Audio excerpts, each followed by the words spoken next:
අයිබෝන් මගේ රට මේ මොහොතේ මුහුණ දීලා තියෙන ව්‍යසන තත්ත්වය නිසා අපේම සහෝදර සහෝදරියන් ගොඩක් පීඩාවට පත්ව ඉන්නවා.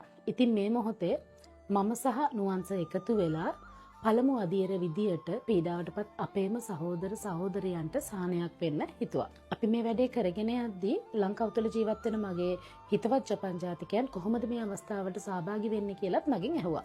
මේ මොහොතේ තවත් උදව් කරන්න කැමති ජපන් ජාතිකයන් එහෙමත් නැත්නම් වෙනත් අය ඉන්නවනම් මේ වීඩියෝව හරහා යාට පුළුවන් කොහොමද සම්බන්ධ වෙන්නේ කියලා දැනගන්න.